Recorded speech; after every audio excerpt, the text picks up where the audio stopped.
السلام علیکم. آج میں اپنے استاد حبیب اکرم صاحب کے پاس آیا ہوں اور ان سے کچھ گپ شپ کرتے ہیں موجودہ حالات پر، کیونکہ ہر کوئی جاننا چاہ رہا ہے کہ جی کیا ہوگا عمران خان صاحب کا، کیا بنے گا. بہت سی باتیں ان کی رہائی کے بارے میں بھی ہو رہی ہیں.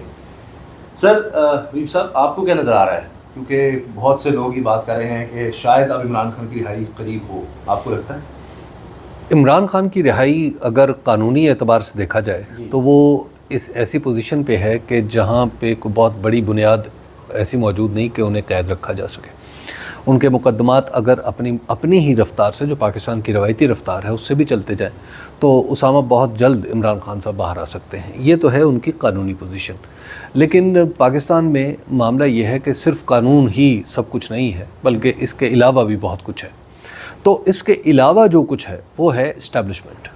اور مطلب آپ جس طرف سے بھی دیکھیں اسٹیبلشمنٹ آپ کو ہر چیز میں سامنے نظر آتی ہے. تو سوال یہ ہے کہ کیا اسٹیبلشمنٹ اور عمران خان صاحب کے معاملات طے ہو سکتے ہیں؟ یہ جو اس وقت ہم جس پوزیشن جس دور سے گزر رہے ہیں، اس دور میں پاکستان کو کافی سارے ایکسٹرنل چیلنجز کا سامنا ہے.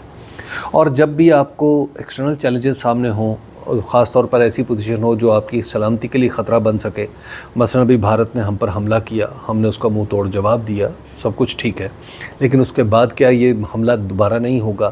کیا پاکستان کے اندر جو دہشت گردی کا معاملہ ہے وہ اس کو کیسے ٹیکل کرنا ہے؟ پاکستان کے لیے اور انٹرنیشنل جو چیلنجز بن رہے ہیں، پاکستان کی معیشت ہے، اس کو کیسے ٹھیک کرنا ہے؟ تو یہ ساری چیزیں آپ کو اتفاق اور اتحاد کا تقاضا آپ سے کر رہی ہیں. جب آپ اس پوزیشن کو دیکھتے ہیں کہ پاکستان ایک مشکل جگہ پہ ہے، تو میرا خیال ہے کہ سب کے لیے یہ آسان ہوتا ہے کہ ملک کو بنیاد بنا کے اکٹھا ہو جایا جائے. تو اسٹیبلشمنٹ کے پاس بھی یہ بہت عمدہ موقع ہے، عمران خان صاحب کے پاس بھی بہت عمدہ موقع ہے، اور وہ تو اس کا اظہار بھی کر چکے ہیں 2-3 دفعہ کہ پاکستان اس وقت جہاں سے گزر رہا ہے یہاں پہ ہمیں اتفاق و اتحاد کی ضرورت ہے. تو یس، ایک ضرورت کا احساس دونوں طرف ہے، اسٹیبلشمنٹ کے اندر بھی یہ ضرورت کا احساس پایا جاتا ہے. اب سوال یہ ہے کہ کیا یہ رہا ہوں گے؟ دیکھیے، اب اس سے آگے جو پریڈکٹ کرنا تو مشکل ہے، لیکن ایک بات میں آپ کو بتا سکتا ہوں کہ کچھ لوگ ہیں جو بیرون ملک مقیم پاکستانی ہیں، جو سسٹم کے اندر اپنی ایکسیس رکھتے ہیں، وہ کوشش کر رہے ہیں کہ کسی طریقے سے ایک ایسا کوئی ارینجمنٹ ہو جائے جس میں عمران خان کی رہائی کا راستہ نکل سکے. اس جنگ سے پہلے بھی کچھ اس طرح کے اشارے ضرور تھے کہ کچھ نہ کچھ ہو رہا ہے، جس طرح آپ نے کہا، اور باہر سے اوورسیز پاکستانی بھی آئے ہوں، باتیں ہوئی گئی، ملاقاتیں بھی ہوئی ہیں، سب کچھ ہوا، انٹرنیشنلی قراردادیں بھی آ گئی سب. لیکن کیا اس جنگ سے بھی وہ کیٹلسٹ بنا ہے، جس طرح ہوتا ہے کہ ایک عمل تھوڑا تیز ہو جاتا ہے؟ جی بالکل، جی بالکل، اس جنگ نے بھی ایک کیٹلسٹ کا رول پلے کیا ہے کہ جس کی وجہ سے جو ضرورت کا احساس ہے کہ اتفاق اور اتحاد چاہیے، وہ بڑھتا چلا جا رہا ہے. ایکس ٹویٹر کا کھلنا، D G S P R کا کہنا کہ بلا تفریق تمام سیاسی جماعتوں کے شکر گزار ہیں. دیکھیے، پاکستان نے یہ جو فائٹ کی ہے نا، پاکستان کی ایک فائٹ ہے جو ظاہر ہے جو تیر و تفنگ اور اسلحے سے کی جاتی ہے، اس کے اوپر تو میں کوئی تبصرہ نہیں کر سکتا کیونکہ میں ان امور کا ماہر نہیں ہوں. لیکن پاکستان کے اوپر جو سب سے خوفناک وار کیا گیا تھا نا اس چند دنوں میں، وہ ایک تھا جو انڈین میڈیا کی طرف سے ہوا تھا. وہ وار تھا کہ پاکستان کے بڑے شہروں کے اندر انڈین فوجیں داخل ہو چکی ہیں. آپ کو یاد ہے؟ جی. اب آپ ذرا تصور کیجئے کہ اگر اس خبر کو درست مان لیا جاتا اور لاہور کے، کراچی کے، راولپنڈی کے لوگ ریئیکٹ کرتے اس خبر پہ، تو ریئیکشن کیا ہوتا؟ وہ ریئیکشن یہ ہوتا کہ سب لوگ اپنے اپنے گھروں سے نکلتے اور باہر جاتے ہوئے یہ کرتے کہ جناب ہم اپنے گاؤں جا رہے ہیں، جیسے آپ کہیں اپنے گاؤں چلے جاتے، میں اپنے کہیں گاؤں چلا جاتا، اور یہ شہر خالی ہونا شروع ہو جاتے. اب آپ ذرا تصور کیجئے کہ یہ تصویریں پاکستان کی شکست نہ ثابت کر دیتی. پریکٹیکلی کچھ نہیں ہوا، لیکن ان کو غلط کس نے ثابت کیا؟ ہمارے بچوں نے کیا. یہ دیکھیں، اس نے اپنی سیلفی لگائی کہ میں تو چائے پی رہا ہوں، انڈیا والے پاگل ہیں، یہ کہہ رہے ہیں کہ جناب یہاں پہ میں تو کڑھائی کھا رہا ہوں. کراچی، لاہور، اور یہ سب لوگوں نے ڈیجیٹل میڈیا اور ٹویٹر کے ذریعے پوری اس انڈین چال کو ناکام کر کے رکھ دیا. اور جو ڈرونز گر رہے تھے ان کے ساتھ، اور ڈرونز گر رہے تھے، جو جب آپ دیکھیں کہ ڈرونز گر رہے ہیں تو پھر کیا ہے کہ آپ اپنی طاقت دکھا رہے ہیں. اس کے پیچھے ریزن کیا تھی کہ پیچھے آپ نے ایک اتفاق اور اتحاد پیدا کیا تھا. عمران خان کے بیانات نے، آپ کی پارلیمنٹ کے اندر ہونے والی کارروائی نے جب اتفاق و اتحاد پیدا کیا تو اتنی خطرناک چال بھی آپ دیکھیے کہ وہ کامیاب نہیں ہو سکی. تو یہ تھا سب سے خوفناک حملہ جو ہمارے نوجوانوں نے ناکام بنایا تھا، اور یہ اتفاق اور اتحاد سے ہی ہے۔ اب مثلا کیا اگر یہیں پہ خدا نخواستہ کوئی سازشی ہوتا تو وہ تو کہیں سے کہیں طوفان مچا دیتا نا، اور پھر ہمارے جنرلی میڈیا نے جس کی گردن دبانے میں ہماری اسٹیبلشمنٹ نے کبھی کوئی جھجک سے کام نہیں لیا، اسی میڈیا نے آپ دیکھیے کیسے لڑائی کی۔ وہ لوگ جن کو آپ نے میڈیا سے نکالا، وہ لوگ جہاں پر بیٹھے ہیں وہ پاکستان کا کیس لڑ رہے ہیں، جہاں پر بیٹھے وہ پاکستان کی جنگ میں اپنا حصہ ڈال رہے ہیں۔ تو بلکہ لوگ ان پر زیادہ توجہ دیتے ہیں کہ ان کو تو نکالا گیا، یہ تو اب کچھ کہیں گے، ہاں یہ تو کچھ بات کریں گے، بھڑاس نکالیں گے۔ دیکھیے جب یہ ساری چیزیں ہوتی ہیں تو آپ کے اندر ایک ظاہر ہے ایک اتحاد کا داعیہ تو پیدا ہوتا ہے۔ تو اللہ کرے یہ جو اتحاد کی ایک کوشش شروع ہوئی ہے اس میں کوئی راستہ نکل آئے، لیکن اب تک کے تجربات جو ہیں وہ اس کے بالکل برعکس ہیں۔ حبیب صاحب آپ نے مجھے یہ بات سمجھائی ابھی اس سے پہلے کہ جنگ ختم نہیں ہوئی۔ آج کے آپ واقعات دیکھیں، میں تو آپ چونکہ حساس آدمی ہیں، میں نے وہ تصویریں بچیوں کی دیکھی ہیں، وہ میں نے آپ کو دکھائی بھی، تو جو بچیاں جاں باپ ہوئی ہیں آج بلوچستان میں، اسی طرح خیبر پختونخوا میں حملہ ہوا ہے، اور یہ تو ڈھک چکی بات نہیں ہے، اجیت دوول نے کہا، اور اس کا اندازہ اب یہ ہو رہا ہے کہ وہ اب سامنے سے تو ناکام ہو گیا، اب پیچھے سے تو وار کرے گا ہی کرے گا، تو جنگ تو کہیں خدا نخواستہ زیادہ تیز تو نہیں ہونے والی۔ ایک تو یہ ہے کہ سامنے سے جو اس کا وار کرنا ہے اس کا بھی امکان ختم نہیں ہوا۔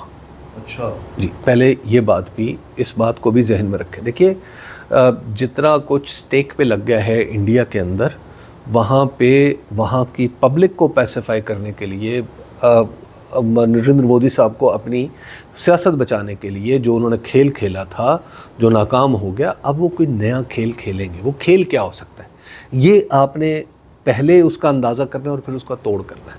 ایک تو یہ بات ہے۔ دوسری بات جو یہ ہے کہ جو دہشت گردی والا معاملہ ہے، دہشت گردی والا معاملہ بہت ہی خوفناک ہے۔ یہ انڈیا کے ظاہری حملے سے بھی زیادہ خوفناک ہے، کیونکہ یہ ہمارے اندر گھسے ہوئے ہیں یہ لوگ، پھر ہمارا جو سسٹم ہے پوری طرح اس کا مقابلہ نہیں کر پا رہا۔ آپ دیکھیے آپ کے ہاں جس طرح مثلا اب آپ اس پہ کھلے طور پہ مکالمہ نہیں کر سکتے، ڈیبیٹ نہیں کر سکتے کہ دہشت گردی آخر کیوں بڑھ رہی ہے۔ بلوچستان کے اندر اگر ریکنسیلیشن کی بات کریں تو کچھ کوارٹرز ایسے ہیں جنہیں یہ بات بری لگتی ہے۔ ٹی ٹی پی سے اگر مذاکرات کی بات کریں تو وہاں پہ کچھ کوارٹرز ایسے ہیں کہ ان کو بری لگتی ہے۔ اچھا، جب آپ اپنی اندرونی گورننس کے مسائل پہ بات کریں تو وہاں پہ کوئی سوال اٹھائیں تو وہ کسی اور کوارٹر کو برا لگنے لگتا ہے۔ دیکھیے نا، یہ ساری چیزیں ہیں جن پہ ہمیں بیٹھ کے ٹھنڈے دل سے غور کرنا ہے۔ ہمارا اب تک کا مسئلہ یہ رہا ہے اس پورے کیس میں، پچھلے 3-4 سال میں جب سے ہم نے عمران خان کی حکومت ختم کی ہے، ہم نے ہر چیز کو ایک جذباتی رنگ دیا ہے، پہلے اس کا ایک ایموشنل نیریٹو بنایا ہے، اور پھر اس نیریٹو کی بنیاد پہ عمل کرنے کی کوشش کی ہے۔ اب جب آپ ایموشنل نیریٹوز چیزوں کا بناتے ہیں نا تو پھر آپ خطا کھاتے ہیں۔ جیسا کہ آپ نے ہندوتوا کا آپ نے دیکھا نا، ایک ایموشنل نیریٹو بنایا انڈیا نے، خطا کھائی، شکست ہو گئی۔ جب آپ دہشت گردی جیسے معاملے کو ایک ایموشنل نیریٹو سے نمٹنے کی کوشش کریں گے تو یہ اس جنگ جیت تو نہیں سکیں گے دہشت گرد، لیکن یہ جنگ خام خواہ طول پکڑتی چلی جائے گی۔ تو اس کو ایڈمنسٹریٹیولی بھی دیکھنا ہے، اس کو پولیٹیکلی بھی دیکھنا ہے۔ اب آپ دیکھیے نا کہ آپ کے ہاں جب آپ اتنی کائنیٹک چیزیں کر رہے ہوں تو اسامہ اس میں غلطیاں ہونے کے امکانات بڑھ جاتے ہیں۔ کٹلانگ کا واقعہ، وہاں پہ کہا گیا کہ جناب یہ دہشت گرد ہیں، لیکن پتہ چلا کہ وہ چرواہے ہیں۔ وہ واقعہ دب گیا، لوگوں کی اپنی افواج سے اور ایک ان کے بڑے مقصد سے محبت ہے نا، تبھی یہ واقعہ دب گیا۔ اسی طرح یہ جو وزیرستان کے بارے میں کہا جا رہا ہے کہ وہاں پہ کس طرح کا واقعہ ہو گیا، اچھا اب یہ واقعات نہیں ہونے چاہیے۔ یہ ایک جب آپ اتنا بڑا کائنیٹک آپریشن دہشت گردوں کے خلاف کر رہے ہیں تو اس میں یہ واقعات اس طرح کے ہو جاتے ہیں، لیکن یہ زیرو ہونے چاہیے کیونکہ یہ حالات بڑے نازک ہیں۔ تو ان حالات کو سلجھانے کے لیے آپ کو سب لوگوں کو ساتھ بٹھانا ہے، ان کو بھی جو آپ کو سخت برے لگ رہے ہیں اور ان کو بھی جو آپ کو بہت اچھے لگتے ہیں، ان کو بھی جو تابع فرمان ہیں اور ان کو بھی جو آپ کو باقی لگتے ہیں، تو آپ کو سب کو ساتھ بٹھانا ہے۔ اچھا، یہ جو آپ نے دہشت گردی کی جنگ کی بات کی، یہ زیادہ مشکل ہے۔ اس میں صرف اگر ہم یہ بھی دیکھ لیں، یہ جو 4 دن کی جنگ تھی، اس میں ہمارے 40 لوگ شہید ہوئے اور 11 ہمارے سیکورٹی کے اہلکار جوان شہید ہوئے. ایک دہشت گردی کے واقعات میں ان سے زیادہ نقصان ہو جاتا ہے. جی بالکل ایسے ہی, آپ بالکل سوچیے ایسے ہی. ادھر ایک دشمن ملک کے پتہ نہیں کتنے بارود آ رہے ہیں, کیا کچھ آ رہا ہے, مگر یہاں وہ جو اندر سے بیٹھے ہوتے ہیں گھسنے والے, وہ ایک ایک واردات میں ہمارے جوانوں کو بھی زیادہ شہادتیں ہو جاتی ہیں اور سویلینس کی بھی. اس سے کہیں زیادہ خوف. بالکل بالکل ٹھیک بات. سر اس میں نون لیگ کا کیا ہوگا, کیونکہ ہم دیکھ رہے ہیں کچھ پنجاب گورنمنٹ سے بھی فیصل واڈا صاحب خوش دیکھیے جو نون لیگ سے مراد آپ کی وفاقی حکومت ہے. وفاقی حکومت, کیونکہ دیکھیے نہیں وفاقی حکومت, دیکھیے معاف کیجیے گا میں آپ کے اس تجزیے سے بس ادب اختلاف کرتا ہوں. وفاقی حکومت اپنا وجود کھو چکی ہے. یہ جو کچھ آپ کو نظر آ رہا ہے یہ ایک ہیولا ہے, ایک عکس ہے. حکومت کا مطلب اختیار اور تحکم ہوتا ہے. موجودہ حکومت جو ہے وزیر اعظم شہباز شریف صاحب کی, ان کی جو کابینہ ہے اس میں ان کی اب فیصلہ سازی میں ان کی حیثیت زیرو ہو چکی ہے. جی وہ امپلیمنٹ بھی نہیں کریں گے. امپلیمنٹ وہ بھی ختم ہو چکا ہے. امپلیمنٹ والا معاملہ بھی اس وقت کہیں اور ہے. جو یہ لوگ ہیں یہ محض ایک آپ یوں کہیے کہ ایک شعر ہے کہ تھا خواب میں خیال کو تجھ سے معاملہ, جب آنکھ کھل گئی تو زیاں تھا نصوب تھا. یہ وہ خیال ہیں جو خواب میں آیا ہوا ہے. ان کا حقیقت سے کوئی تعلق ان کا حقیقت سے کوئی تعلق نہیں ہے. بس یہ ہیولے ہیں. ان کی کارکردگی اچھی ہے, ان کی کارکردگی بری ہے, بیچارے یہ کیا کر سکتے ہیں اور کیا کر سکتے ہیں. ان سے آپ کو کیا توقع ہے؟ آپ نے تو بات کر دی, ڈان کا ایک کارٹون بڑا وائرل ہوا تھا جس میں دکھایا تھا اسٹیٹ کے جتنے پلرز ہیں وہ سب کچھ گر گیا ہے, جوڈیشری بھی ٹوٹ گئی, فلاں ہو گئی, ایگزیکٹو تھوڑا سا لگ رہا تھا ڈرا رہے ہیں. آپ کہہ رہے ہیں وہ بھی فارغ ہو گیا؟ نہیں ایگزیکٹو موجود ہے, میں موجودہ حکومت کی بات کر رہا ہوں. جی ایگزیکٹو تو خیر چلیں, موجودہ حکومت کی بات کر رہے ہیں. یہ حکومت جو پولیٹیکل گورنمنٹ ہے یہ کوئی گورنمنٹ ہی نہیں ہے. مطلب آپ اس کے بارے میں بڑا اچھا فقرہ ایک دن اعتزاز احسن صاحب اور میں ایک شادی پہ ملے تو انہوں نے کہا ان کو اگر تیر بھی مارو تو تیر ان کے بیچ میں سے گزر جائے گا, انہیں کچھ نہیں ہوگا کیونکہ یہ عکس ہے. جو جوڈیشری کا حال ہوگا جی وہ ان بیچاروں کا ہو گیا ہوا. تو یہ تو جوڈیشری تو چلیے پھر کوئی ایک جب وہ کوئی مقدمہ لگتا ہے تو پھر کوئی امیدیں جاگ جاتی ہیں نا, ان سے تو یہ بھی نہیں جاگتی. مطلب آپ ذرا دیکھیے نا, آپ دیکھیے حکومت کا اختیار کس چیز میں ہوتا ہے. حکومت کا اختیار ہوتا ہے بجٹ میں. یہی ہے نا اس کے اختیار کا اور تحکم کا سب سے بڑا اعلان سال میں ایک دفعہ اس کا بجٹ ہوتا ہے. آپ اس بجٹ میں ایک دفعہ ہم گئے ہیں امریکہ, وہ ہم انہیں بتانے گئے کہ بجٹ کیسے بنائیں گے. اب وہ آئیں گے یہ دیکھنے کے لیے کہ بجٹ کیسے بن رہا ہے. طے شدہ اہداف ہیں جو آئی ایم ایف سے آ گئے ہیں. تو اب آپ ذرا دیکھیں نا کہ جو حکومت اس فرما برداری کو اپنی کامیابی سمجھ رہی ہو تو آپ اس کو حکومت کہیں گے, کیا کہیں گے؟ وہ ایک دفعہ پھپتی کسی تھی جب معین الدین قریشی صاحب آئے تھے یہاں پہ نگران وزیر اعظم بنے تھے, تو اس وقت شیخ رشید احمد صاحب مسلم لیگ نون کا حصہ ہوا کرتے تھے. تو انہوں نے ایک بڑا اچھا فقرہ کہا تھا. انہوں نے کہا تھا یہ تو آئی ایم ایف اور ورلڈ بینک کی ریکوری ٹیم آ گئی ہے پاکستان. تو ان بیچاروں کا کیا لینے میں کیا دینے میں, ان کو آپ چھوڑ دیں بس, ٹھیک ہے. نہیں لیکن جو کہتے ہیں کہ ان کا سروائیول اصل پنجاب گورنمنٹ ہے, یہ تب تک کہ عمران خان اسٹیبلشمنٹ کی لڑائی ہے. جی بالکل ٹھیک. یہ اسپوائلر ہو سکتے ہیں, یہ ان کا وہ بھی کچھ نہیں ہے. بس جب دیکھیے اب بس ان کے پاس یہی کچھ ہی ہے. دیکھیے یہ ایک ایسی حکومت ہے جو عوام کی لائی ہوئی تو نہیں ہے. یہ تو الیکشن کمیشن کے فارم 47 کی بنیاد پر بنی ہوئی حکومت ہے. جب حکومتیں ایسی ہوں تو وہ عوام سے ڈسکنیکٹ ہوتی ہیں, اور جب وہ عوام سے ڈسکنیکٹ ہوتی ہیں, یہ میں نہیں کہہ رہا, آپ سیاسیات کی کوئی کتاب اٹھا کے دیکھ لیں, اس میں آپ کو یہی لکھا ملے گا. جو ڈسکنیکٹڈ حکومتیں ہوتی ہیں وہ اپنے جواز کے لیے کہیں اور دیکھتی ہیں. ٹھیک ہے. اچھا, اور ان کے نیچے وہ پھر آپ کو ایسی حکومتوں کی نشانیاں بھی بتاتا ہوں. ایسی حکومت کیا کرتی ہے, اچانک آپ کو پتہ چلتا ہے کہ اس نے کوئی مذہبی مسئلہ اٹھا لیا, علماء و مشائخ کا اجلاس بلا لیا. اچھا, پھر آپ کو پتہ چلے گا کہ اس نے کاشتکاروں کا اجلاس بلا لیا. پھر پتہ چلے گا اس نے بزنس مینوں کا اجلاس بلا لیا. پھر پتہ چلے گا اس نے اساتذہ کا اجلاس بلا لیا. یہ ایک سٹینڈرڈ پروسیجر ہے جو آج سے نہیں ہے. دوسری جنگ عظیم کے بعد سے جب یہ پورا سسٹم جڑ پکڑا اس وقت سے کمزور حکومتیں یہی کر رہی ہیں. یہ ایک ٹیکسٹ بک ہے ان حکومتوں کی, تو وہی آپ کو یہ کرتے ہوئے نظر آئیں گی. بہت سے لوگ کہہ رہے ہیں نون لیگ کاف لیگ بن چکی ہے یا بن جائے گی، چودھری شجاعت جتنا ہی میاں نواز شریف ہوں گے. آپ کو یہ لگتا ہے؟ کیونکہ آج ابھی میں ایک چیز دیکھ رہا تھا کہ 80-90% جو ووٹر نیا آ رہا ہے، جس طرح آپ نے کہا عوام کی حکومت ہے، وہ ان سے بالکل ڈسکنیکٹ ہے. وہ صرف عمران خان یا اپوزیشن یا جو بھی ان کے خلاف قوت ہوگی اس کے ساتھ کھڑا ہوگا.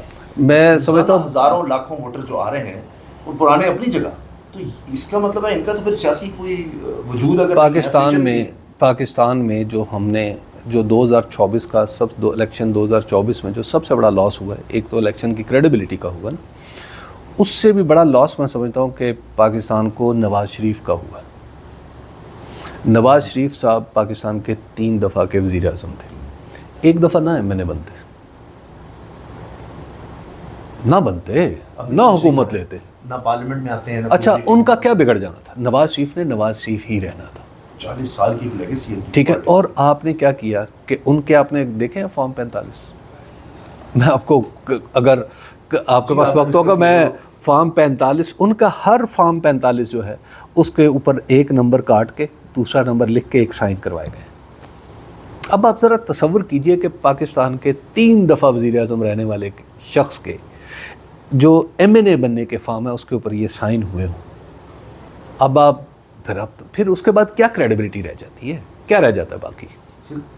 یہ کسی نہ کسی دن تو ہماری پاکستان کی تاریخ، دنیا کی تاریخ تو آپ کے سامنے ہی ہے، یہ سب کسی دن گرنا ہی ہے. تو اس کے بعد ان کا کیا رہ جائے گا؟ جو آپ کہہ رہے ہیں کیجولٹی سب سے بڑی نواز شریف صاحب کی ہوگی پولیٹیکل. جی دیکھیے اب ان کا کیا کریں. دیکھیے اب اس میں ہوتا یہ ہے کہ جو پارلیمانی سسٹم ہے اس میں تو یہ ممکن نہیں ہوتا کہ کوئی اپوزیشن وجود میں نہ آئے. اپوزیشن تو وجود میں آتی رہتی ہے، یہ تو کوئی ایشو نہیں ہے. یہ نہیں ہوں گے کوئی اور ہو جائے گا. اہم بات یہ ہے کہ آپ نے اتنے تجربہ کار لوگ، ان کی جب کریڈیبلٹی آپ کے سسٹم میں نہیں رہی تو وہ محض تابع فرمان ہو گئے نا.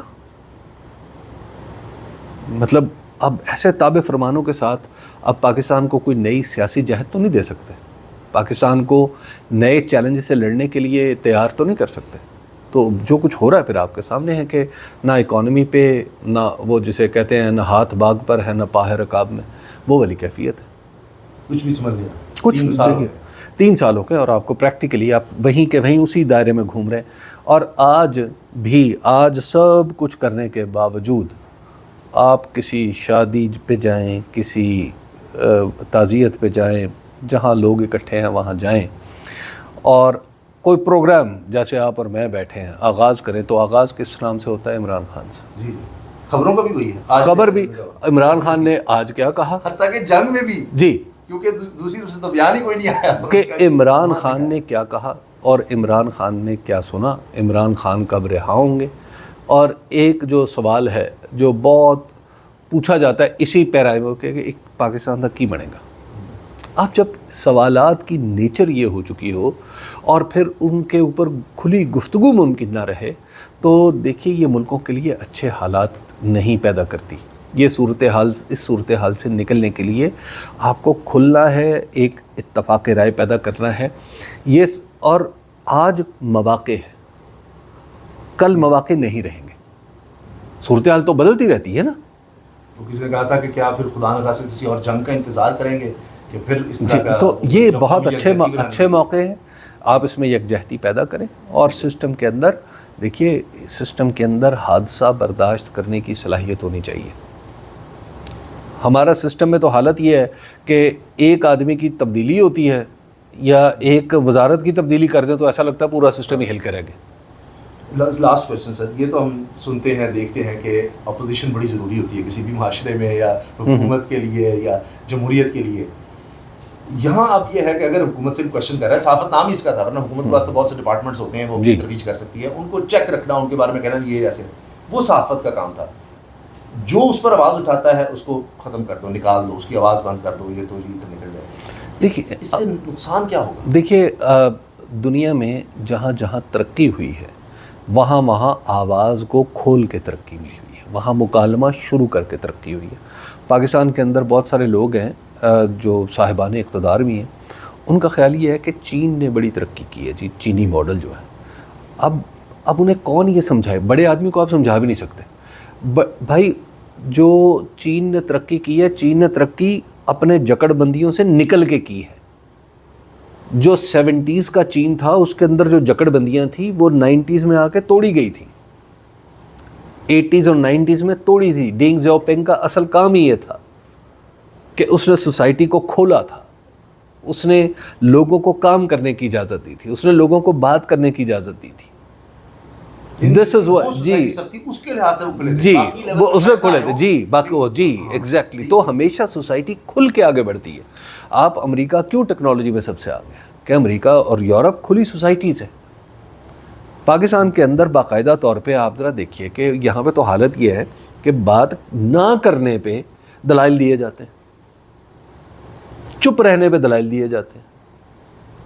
یعنی اب ایک ایسا لگتا ہے کہ ایک نورم بن گئی ہے پاکستان کے اندر کہ بس لوگوں کو چپ کروا دو. دیکھیے لوگ چپ نہیں ہوتے. قبرستان میں اور زندہ معاشرے میں یہی فرق ہوتا ہے. زندہ معاشرہ شور مچاتا ہے, وہ روتا ہے, وہ ہنستا ہے, وہ تقریر کرتا ہے, وہ ناچتا ہے, وہ گاتا ہے. قبرستان میں یہ نہیں ہوتا. آپ قبرستان نہ بنائیں اس معاشرے کو. چین کی آپ نے بڑی اچھی مثال دی, لیکن سر جغرافیہ بھی تو ہوتا ہے, قومیت بھی ہوتی ہے, زبان بھی ہوتی ہے, انداز ہوتا ہے, روایات ہماری تو بالکل مختلف ہیں چین سے. ہماری دیکھیے سوچ کا انداز, بالکل ہماری ٹھیک, history دیکھیے بالکل بات different یہ ہے بالکل مختلف ہے. میں تو آپ کو ایک عمومی مثال دے رہا ہوں, ایک پولیٹیکل مثال دے رہا وہاں ہوں. اس طرح پاکستان کے لیے جب آپ صوبے نہیں ہیں, ان کی الگ identity دیکھیے اس طرح نہیں وہاں پہ ہوتی. نو ڈاؤٹ ایک بہت بڑی, دیکھیے وہاں پہ باقی تو ہے. 98% لوگ ہان ہیں, ایک ہی نسل سے تعلق رکھتے ہیں, تو ان کی نیچرلی وہاں پہ کچھ اور کیفیت ہوگی جہاں پہ ہم جیسے لوگ ہیں. پاکستان کے جو لوگ ہیں یہاں پہ ایک مختلف کیفیت ہوگی. تو مسئلہ یہ ہے کہ آپ ایک آزاد سوسائٹی کو آپ بند کرنے جا رہے ہیں اور نقل کس کی کرنا چاہ رہے ہیں یہ بھی سمجھ نہیں ہے. دیکھیے میں کبھی سوچتا ہوں کہ ایک بہت بڑے پاکستان کے ایک محقق تھے اور دانشور تھے, سبط حسن. سبط حسن صاحب نے کتاب لکھی ماضی کے مزار. سبط حسن صاحب نے کتاب لکھی اور تہذیب کے حوالے سے بھی موسیٰ سے کارل مارکس تک. اچھا میں آج سوچتا ہوں کہ یہ کتابیں انہوں نے 70s میں اور 80s میں لکھی. میں آج سوچتا ہوں کہ اگر آج سبط حسن ہوتے تو کیا یہ سوسائٹی ان کی کتاب برداشت کرتی؟ ہم نے یہ جو سوسائٹی کو کیا کر دیا. اب اس سوسائٹی میں جو اصطلاحیں ہیں وہ بھی ریاست کی طرف سے آ رہی ہیں. دنیا میں تو ایسا کبھی نہیں ہوتا. جو ریاستیں ہیں وہ اصطلاح ایجاد نہیں کرتی, وہ ایسا ماحول دیتی ہیں کہ وہ اصطلاحیں ایجاد ہوتی ہیں. اصطلاحیں خود ایک اصطلاح پیدا ہوتی ہے, لوگ اس سے مطالبہ بحث کرتے ہیں. یہاں پہ تو مذہبی اصطلاحیں جو ہیں وہ ریاستی مقاصد کے لیے استعمال ہونے لگی. اب یہ ایک خوفناک صورتحال ہے اسامہ, اور افسوسناک بات یہ ہے کہ ہم اس پہ بات بھی نہیں کر پاتے. بات کرتے ہیں وہ بات کرنی مجھے مشکل کبھی ایسی تو نہ تھی, جیسی اب ہے تیری محفل کبھی ایسی تو نہ تھی. تو ہم لوگ کہاں آ کے پھنسے, یہاں سے ہمیں نکلنا پڑے گا. جب بات نہیں کریں گے سوسائٹی کے اندر, آپ کی جو اسٹیبلشمنٹ کا اور پی ٹی آئی کا معاملہ ہے یہ کیا ہے, اگر آپ اس کو پورا دیکھیں کیا ہے, بات نہیں ہو رہی. اور وہ بات کیوں نہیں ہو رہی, اس کے اوپر مختلف ڈیبیٹس. کچھ لوگوں کا خیال ہے انا کا مسئلہ ہے, کچھ لوگوں کا خیال ہے دستور کا مسئلہ ہے, کچھ لوگوں کا خیال ہے جی حکومت کا مسئلہ ہے, کچھ لوگوں کا خیال کچھ ہے, کچھ کا کچھ ہے. بھائی بات تو کریں. اور جہاں پر بات نہیں ہو رہی ہوتی اس ملک میں کوئی انویسٹ نہیں کرتا, اس ملک میں کوئی سرمایہ کاری نہیں کرتا. جہاں کے سسٹم پہ بھروسہ نہ ہو کہ کل یہاں پہ کیا ہونا ہے, اس پہ وہاں پہ نہیں آتی سرمایہ کاری. وہاں پہ صرف ساہوکار آتے ہیں. تو اب پتہ نہیں اب یہ باتیں کس کو سمجھائی جائیں, کس کے سمجھنے کی ہیں. اچھا اب تو میں کئی دفعہ اسامہ مایوس ہو کے سوچتا ہوں کہ جو ہمارے اکابر ہیں ان کے پاس موبائل فون تو اچھے ہوں گے, ہم سے تو اچھے ہی ہوں گے. اس میں چیٹ جی پی ٹی بھی ہوگا, اس میں گوگل بھی ہوگا. آپ چیٹ جی پی ٹی میں نے سینکڑوں دفعہ ڈال کے دیکھا ہے چیٹ جی پی ٹی میں یہ سوال کہ پاکستان کو بہتر مستقبل کے لیے کیا کرنا چاہیے. اچھا اس سوال کو میں نے بدل کے بھی دیکھا ہے. ہمیشہ جو جواب آتا ہے وہی ہے جو سب کو پتہ ہے کہ پاکستان کو اپنی سیاست میں استحکام پہ قابو پانا ہے, پاکستان کو اپنے لوگوں پہ انویسٹ کرنا ہے، پاکستان کو اپنی جو اپنی جو سول ملٹری ریلیشنس ہیں ان پہ کام کرنا ہے، پاکستان کے اندر ایک اتفاق و اتحاد کی فضا ہونی چاہیے، تعلیم پہ توجہ دینی چاہیے. یہ کون سی باتیں ہیں جو ہمیں سمجھنے کے لیے ہمیں سمجھ نہیں آ رہی؟ سادہ سی بات ہے نا، سامنے کی بات ہے، لیکن نہیں سمجھ آ رہی. تو اس کا مطلب یہ ہے دو ہی ہو سکتے ہیں کہ یا تو سارے کے سارے نااہل ہیں یا پھر کوئی سمجھنا نہیں چاہتا. لیکن سر آپ نے حوصلہ نہیں کیا، آپ سے تو ہم حوصلہ لیتے ہیں. نہیں میں حوصلہ نہیں ہارا، میں حوصلہ نہیں ہارتا. دیکھیے بات یہ ہے کہ ہم تو وہ لوگ ہیں جو بات کریں گے، اور انشاءاللہ العزیز یہ سوسائٹی اس سے بہتر ہوگی. اپنی پوری کوشش یہ ہے کہ ہم اس سوسائٹی کو اس سے بہتر چھوڑ کے جائیں جس طرح ہمیں ملی تھی. تو ہم تو اپنا کام کریں گے نا. تو باقی جہاں تک معاملہ ہے بات چیت کا اور عمران خان صاحب کی رہائی کا، تو یس پیدا کہیں بہار کے امکان ہوئے تو ہیں. سو کائنڈ سر. حبیب صاحب بہت بہت شکریہ. تو یہ تھے جی حبیب صاحب اور حبیب اکرم صاحب کی آپ نے گفتگو سنی، اور انٹلیکچوئل، دانشور، صحافی بھی، لکھاری بھی. تو دیکھتے ہیں کہ انہوں نے کوئی ایگزیکٹ ڈیٹ نہیں دی، لیکن کہتے ہیں امکان تو پیدا ہو چکے ہیں. اجازت دیجیے، اللہ حافظ.